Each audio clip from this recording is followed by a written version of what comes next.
بنای خۆی گەورە میهرەبان ئێمە ئەنجومەنی خەلیفانی کۆمەڵی دادگەری باوکاری بەرنامەبەخشین و باوکاری خێرخوازان هەستاوین بە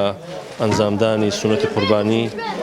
لێرەوە دەستخۆشی لە خێرخوازان دەکەین کە ساڵانە هاوکارمانن خۆی گەورە پاداشتیان داتەوە. پرۆژەکەشمان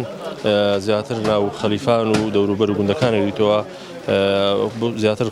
خەرچی فەقیر و هەژار و کەم دەرامەت دەکەین لێرە خۆی گەورە پاداشتی خێرخوازان داتەوە و عەدەدەکانیشان چار ڕەشەوڵاغی گەورە بووینە و 22 حیوانی گسکە بووینە. بەنای خۆی گەورە میهرەبان ئێمە ئەمڕۆ لە سێم ڕۆژی جەژنەوە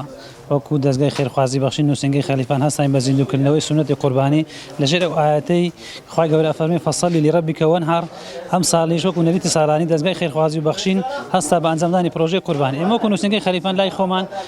ئەم سونەتەمان زیندوو کردەوە وەشانی باسە دەستخۆشی لەو برایانەکەین بە وەکو تیمێکی خۆبەخشانە یارمەتیان داین خۆی گەورە پاداشتی هەموو خێرخوازان و خێر و مەدام داتەوە کە هەمیشە پاڵپشتی دەستگای خێرخوازی بەخشین بووینە.